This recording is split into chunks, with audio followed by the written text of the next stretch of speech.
Hello बच्चों, कैसे हो आप लोग। आज हम चैप्टर नंबर 2 जो कि हम पढ़ रहे हैं 1950 से लेकर 1990 के बीच का डेवलपमेंट प्रोसेस, उसका हम पार्ट 2 करने वाले हैं। और आज इस पार्ट में हम मेनली एग्रीकल्चर एंड इंडस्ट्री के बारे में पढ़ने वाले हैं कि जब 1950 से 1990 में हम डेवलपमेंट कर रहे थे तो हमने सबसे पहले एग्रीकल्चर पे ध्यान दिया और दूसरा हमने इंडस्ट्री पे ध्यान दिया।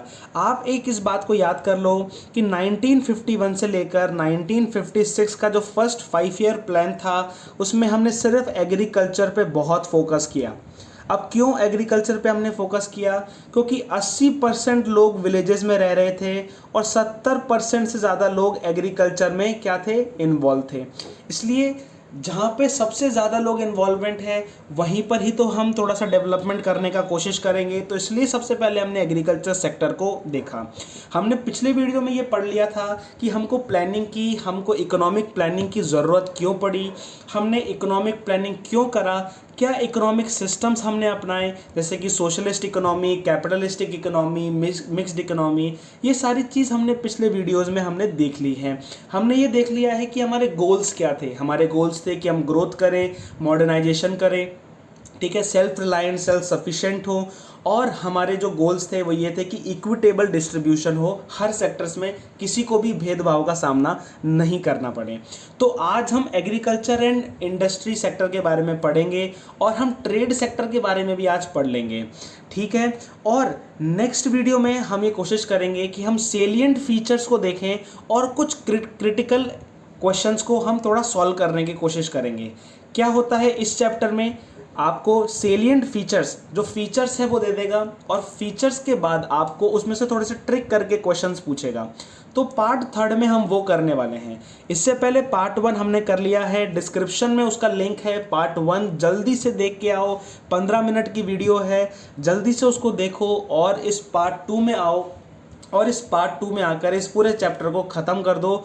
और इसी के साथ इसी वीडियो के एंड में हम पार्ट 2 को, चैप्टर नंबर 2 के पार्ट 2 को एंड कर देंगे एंड पार्ट 3 में हम इस पूरे चैप्टर को एंड कर देंगे, ठीक है।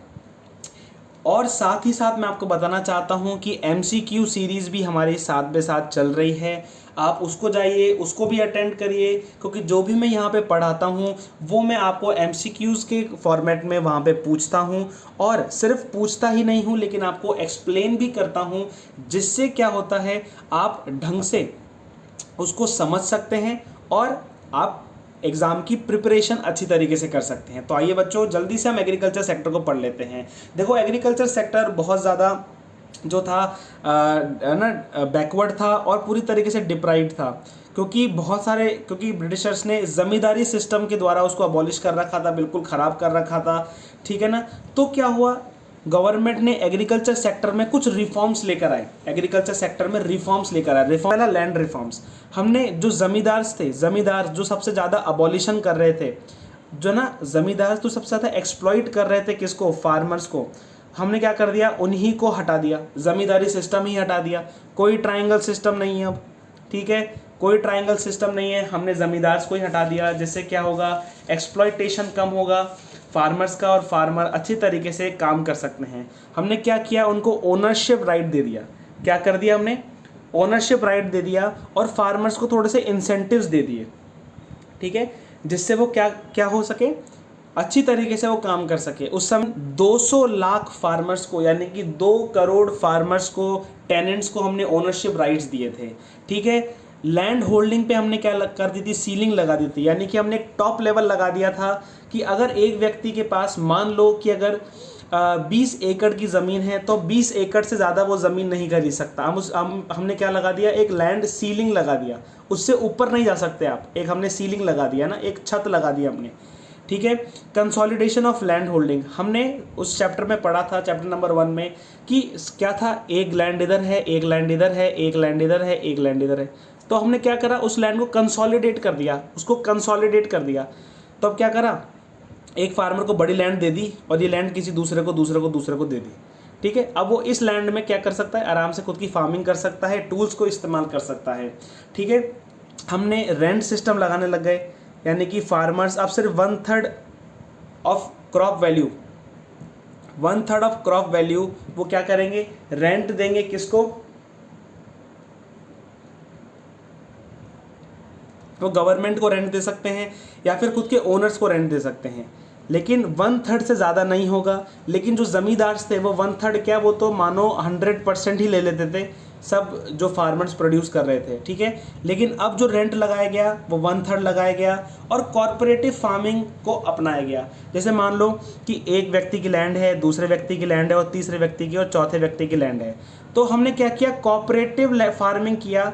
उनको बोला कि यार हटाओ सारे बॉर्डर्स, अब हम भाई लोग मिलके काम करते हैं, बड़ी लैंड होगी, ज़्यादा प्रोड्यूस कर पाएंगे, मिल बांट के खा पाएंगे, ठीक है ना, और एफर्ट्स को शेयर कर पाएंगे, ठीक है। तो कॉर्पोरेटिव फार्मिंग जैसा कॉन्सेप्ट आया, तो लैंड रिफॉर्म्स में ये सारे कॉन्सेप्ट आए, ठीक है।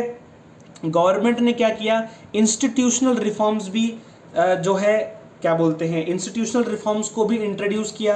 यानी कि गवर्नमेंट ने एमएसपी लेकर आया, यानी कि मिनिमम सपोर्ट प्राइस। अगर जैसे मानो प्राइस क्रैश हो जाती है, फिर भी गवर्नमेंट फार्मर्स को एक मिनिमम सपोर्ट प्राइस देगी, ठीक है। न्यू एग्रीकल्चर यूनिवर्सिटीज़ गवर्नमेंट ने खोली, यूनिवर्सिटीज़ खोली, ठीक है ना। कोऑपरेटिव सोसाइटीज़ खोली, जिससे क्या होगा, फार्मर्स को जो भी अगर लोन की ज़रूरत है तो वो फार्मर को मिल जाएगा। तो इंस्टीट्यूशनल रिफॉर्म क्या हुआ, एमएसपी हुई, न्यू यूनिवर्सिटीज़ खोली गई एंड कॉरपोरेटिव सोसाइटीज़ खोली गई, जिससे क्या हुआ, चीप लोन्स फार्मर्स को मिल सके, ठीक है। और एग्रीकल्चर सेक्टर में एक सबसे बड़ा रिफॉर्म और सबसे बड़ा इम्प्रूवमेंट जब आया, जब HYV सीड का इनोवेशन हुआ। जब टेक्नोलॉजी बढ़ी तो HYV सीड का क्या हुआ, HYV सीड का इनोवेशन हुआ 1965 के लगभग। ग्रीन रेवोल्यूशन आ गया, क्योंकि जैसे ही HYV सीड्स यानी high yielding variety seeds market में आई, उसने प्रोडक्शन को 25% बढ़ा दिया। और ग्रीन रेवोल्यूशन को लेड किया था MS स्वामीनाथन ने, इनका नाम आप याद कर लो, ठीक है ना, अंडर नेशनल सीड कॉरपोरेशन। जो ग्रीन रेवोल्यूशन था वो किस में था, वो राइस में था एंड वीट में था, राइस एंड वीट में था ग्रीन रेवोल्यूशन, ठीक है। अराउंड 1965 में ये चालू हुआ, 2 फेजेस में है ना ये चला। पहला फेज 1965 से लेकर 1975 एंड 1975 से लेकर 1985, 2 फेज में ग्रीन रेवोल्यूशन चला। 1965 से 1975, 1975 से 1965, जिसमें फूड प्रोडक्शन मैंने आपको बताया 25% इंक्रीज हो गया। अब मैं आपको पहले फेजेस बता देता हूँ, फिर मैं HYV सीड के बारे में आपको बताता हूँ। तो 1965 और 1975 का जो फर्स्ट फेज था, उसमें क्या हुआ कि एकदम से HYV सीड आई, लोगों को इसके बारे में पता चला, ठीक है ना। अब क्या होता था, जो HYV सीड है ना, उसको इरिगेशन ज़्यादा चाहिए थी, ठीक है, ये एक्सपेंसिव ज़्यादा आती थी, ठीक है ना। और जो रिच फार्मर्स है ना, सिर्फ उन्हीं को फ़ायदा हुआ इस फर्स्ट फेज़ के अंदर, क्योंकि महंगी आती थी, इरिगेशन फैसिलिटीज़ बहुत ज़्यादा है ना रिक्वायर थी, तो जो रिच फार्मर्स है ना, सिर्फ उन्हीं को फ़ायदा हुआ। लेकिन जो सेकेंड फेज़ आई, जिसको बोलते हैं 1975 से लेकर 1985 तक, अब उसमें क्या किया, गवर्नमेंट ने सब्सिडीज़ को इंक्लूड कर दिया। अब गवर्नमेंट क्या करती थी, फार्मर्स को सब्सिडीज़ देती थी, ठीक है। सब्सिडीज़ के कारण जो फार्मर्स थे, जो है ना मार्जिनल फार्मर्स थे, जो छोटे लेवल के फार्मर्स थे, उनको पैसा मिलने लगा, जिससे वो HYV सीड खरीदने लगे और HYV सीड को वो अपने फार्म में लगाते थे। और जैसे ही उन्होंने फार्म में लगाया, 25% से ज़्यादा ग्रोथ उनको देखने को मिली। कहाँ पे, खुद के सीड्स में, ठीक है। इतना बात हमको समझ में आनी चाहिए, ठीक है बच्चों।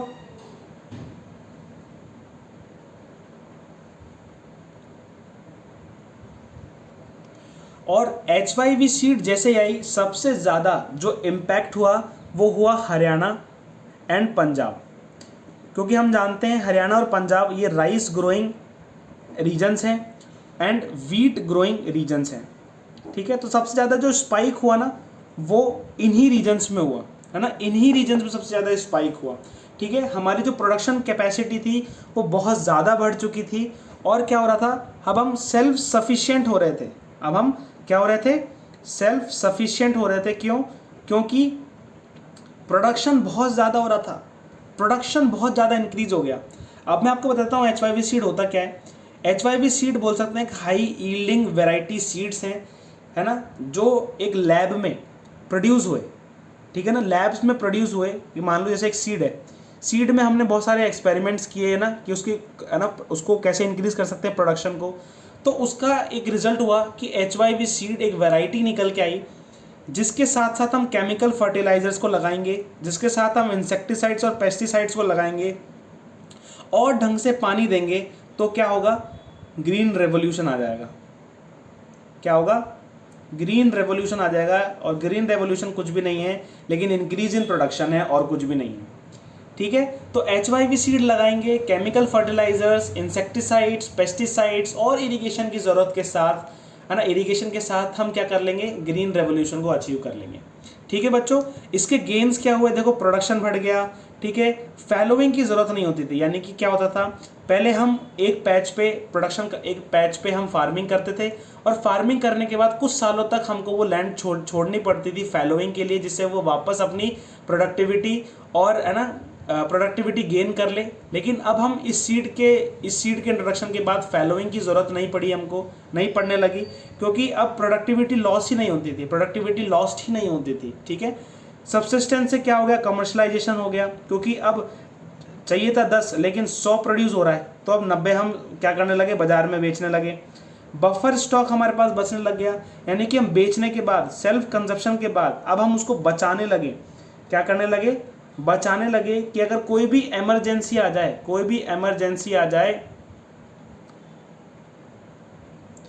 कोई भी इमरजेंसी आ जाए तो हम अपने पास, हमारे पास कुछ ना कुछ स्टॉक हो। ये कौन से प्लान में इंक्लूड था, 4th 5-year plan, 4th 5-year plan में बफर स्टॉक इंक्लूडेड था और हम सेल्फ सफिशिएंसी को अचीव करने लग गए, ठीक है, क्योंकि प्रोडक्शन बहुत ज़्यादा था। लेकिन इसके कॉन्स क्या हैं कि क्रॉप जो थी ये सिर्फ राइस एंड वीट तक ही लिमिटेड थी, ठीक है ना। जो पुअर फार्मर्स थे उनको कोई ज़्यादा फ़ायदा नहीं हुआ इतना, ठीक है। कुछ रीजन्स में ये फ़ायदा हुआ, जो कुछ रीजन्स थे उन्हीं को बहुत ज़्यादा फ़ायदा हुआ, ठीक है, सब रीजन्स को फ़ायदा नहीं हुआ, ठीक है।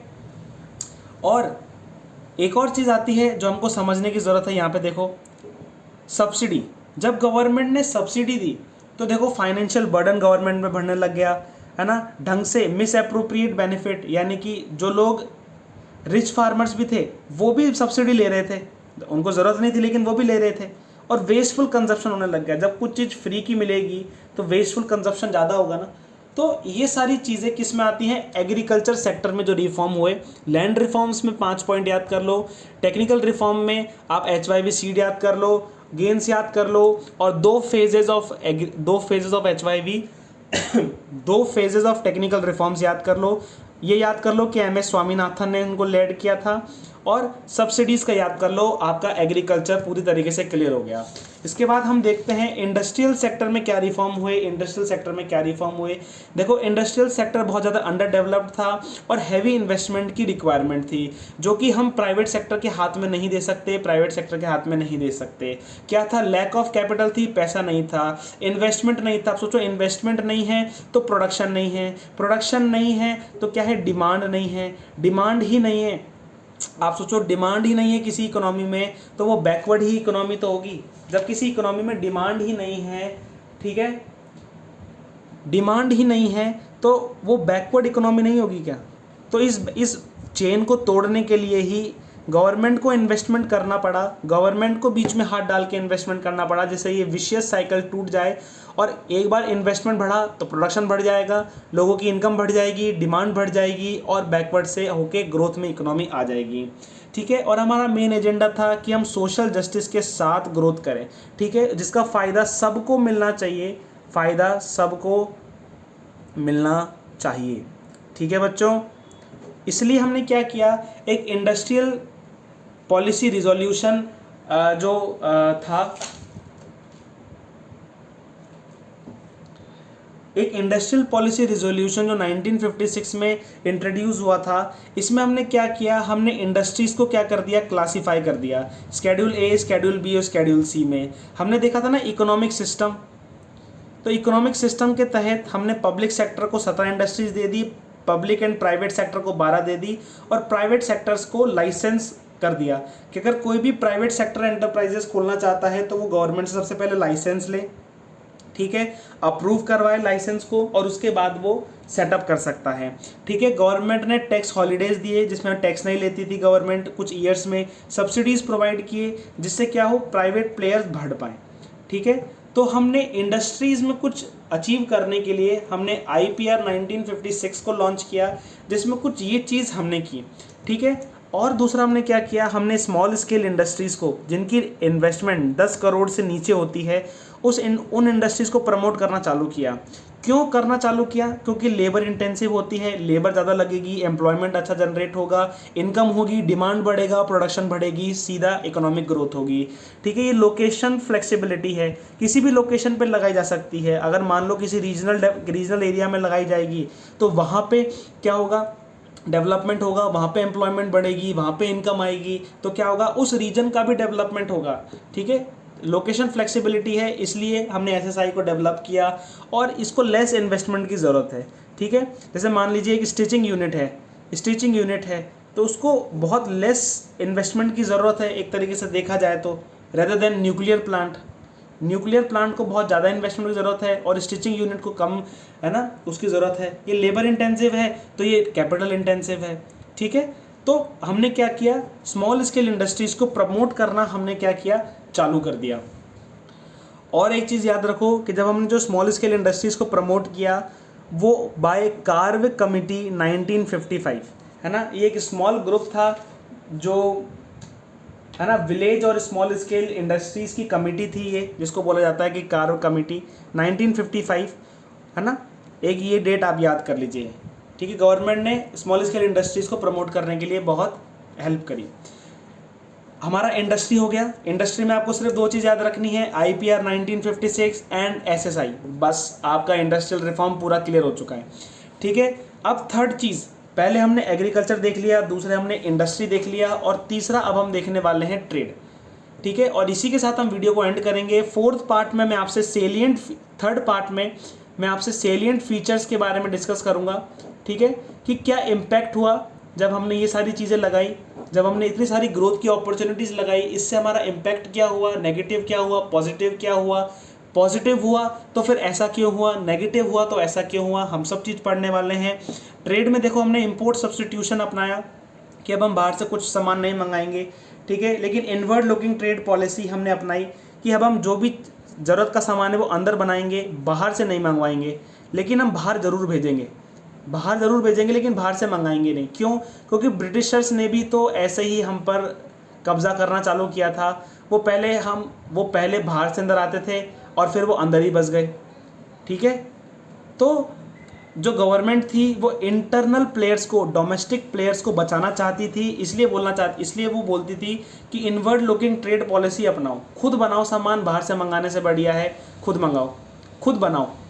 ठीक है, इसके लिए गवर्नमेंट ने क्या किया, टैरिफ्स इंट्रोड्यूस कर दिए और कोटाज इंट्रोड्यूस कर दिए, यानी कि टैक्स लगेगा अगर बाहर से माल मंगाओगे, और अगर कुछ क्वांटिटी से ज़्यादा माल बाहर से मंगा लोगे तो उस पर टैक्स लगेगा, हैवी टैक्स।